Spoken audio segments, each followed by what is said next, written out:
Hello everyone, my name is Vaibhav Puranik and today I'm going to talk about a multifamily operator skill that no one ever talks about, right?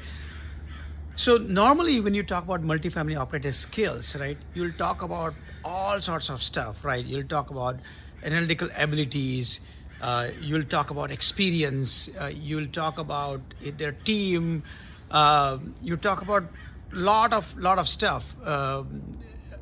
Their track record, their performance, right? But there is one important skill that very rarely people talk about, and that skill is people management.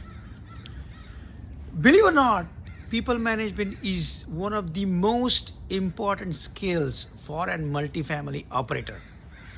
And here's why. When you're managing a multifamily, you're essentially dealing with people every day. Now, what kind of people you deal with? You're dealing with tenants, you're dealing with property managers, not just property management companies, but there are people working at those companies. And you have to deal with not just one person, but like multiple people at property management companies. Another biggest set of people you have to work with is contractors. They're the most difficult people to actually deal with, right? Contractors. These are the people who are going to execute your capital projects. These are the people who are going to do your renovations. These are the people who are going to do your plumbing needs. And so those are the contractors, right? These are the people you have to day-to-day deal with. And if you can't deal with these people effectively, if you can't get what you want from them effectively, then you can't run multifamily, period. And that is why it is very important that a multifamily operator have a people management skills, or is a person that can talk to people effectively. So there are many stories, right, that can prove that. For example, let's just say I saw one interesting story, right, happening right in front of me. We had a team member, and she was talking to a tenant, and the tenant was a little bit more difficult, right? They just were not giving. We wanted to upgrade the dishwasher. The dishwasher had gone bad, and we wanted to basically schedule an appointment to install new dishwasher. Now, what happened is this person, one of our team members, right, she went ahead and started issuing threats to the tenant after being difficult for a couple of times, saying that you are basically violating these clauses, and you should,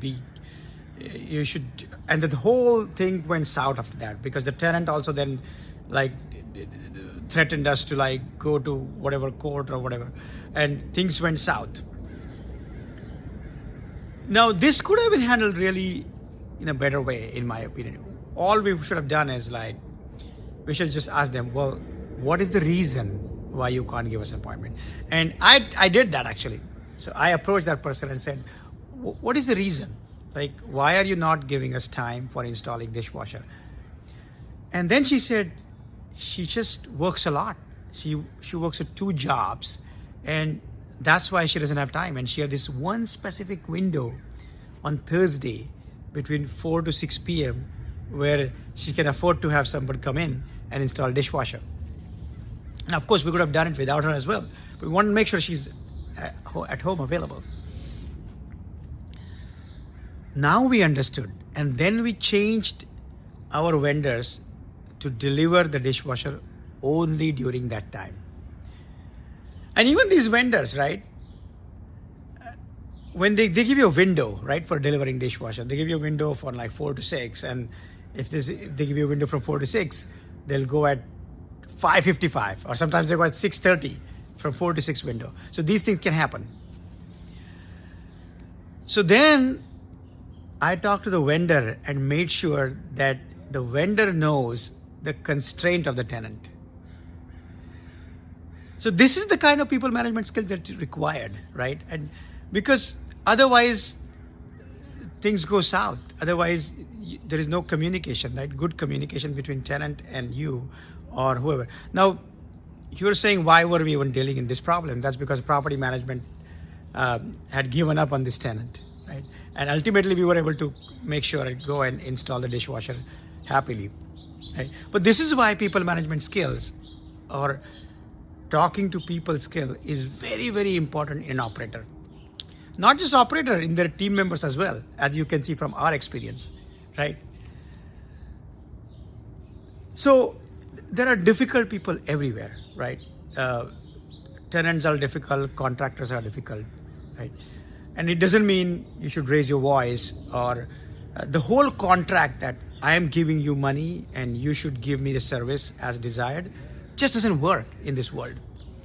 Because it's life, right? Life happens. Things happen to contractors as well. They have families. Somebody gets sick. Something happens. They come late. Their earlier job doesn't finish on time. Like all sorts of things happen. We have a contractor in Modesto, and sometimes he goes on vacations, and he deserves those vacations. He does fantastic work, right? Now, we cannot simply tell him you can't go on vacation, right? You have to. They have to go on vacation. Otherwise, they won't do good work when they come back. So this life happens. The other person, the person on our side needs to be empathetic, right? They need to understand that if the other person is behaving in a certain way, there must be a reason behind it. And if they can try to fish out that reason correctly, they will be able to talk to that person more appropriately or appropriate to the situation, right? So this is a very, very important skill that people often miss. Now, a question you might ask is, how will you evaluate, right, this skill? If you are a limited partner, you are an investor, how will you evaluate this in an operator? Now, the operator is going to be nice to you, no matter what you say, right? Because you're going to invest the money, right? And the operator will behave different for tenants and different with you as an investor. But there are some things you can do, right? When you are chatting with the investor, right, with the operator, ask some difficult questions. What is their reaction, right? Their reaction should be much more, they should not get mad, obviously. Now, it's a very unlikely that they'll get mad because they want money from you, right? But another thing you can do is ask them some situational questions. Like, have you faced a difficult situation with tenants? Have you faced a difficult situation with contractors? And they should have like hundreds of examples of these things. And in those examples, like, observe what kind of behavior that the tenant had and what kind of behavior the operator or his team members had, right? When you know these examples, right, then from that examples, you can conclude whether they're empathetic or not, right? Or they have the right people skills, right skills to talk to people or not. Again, it's not easy to judge that, okay? But just more interaction you have with someone, better you can judge that. So first thing that the investors need to do is they need to talk to their operators, right? If they're not talking to their operators at all and doing everything online, just looking at brochures and investing, then that's not a good thing, okay? Have a phone call with them, have a Zoom call with them, and just chat about things, chat about life, chat about just like non-real estate stuff as well. And that can give you insight on how this person is. And a lot of times operators share their life on social media as well, right? They have their views on various things, right? Listen to that, right? Look for those cues, right? Look at their social media post and look at their non-real estate social media post, right? Understand how they behave in their life. And when you learn that, then when you look at all of these things, then you'll be learn how the person is, right?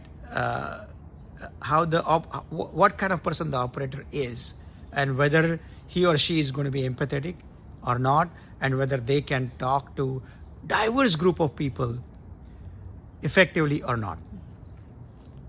There's a lot of interesting information like this on our website, oldmoneycapital.com. I highly encourage, we have a deal right now, so I highly encourage to go to our website and click on request a call. We'll be able to tell you more about the deal.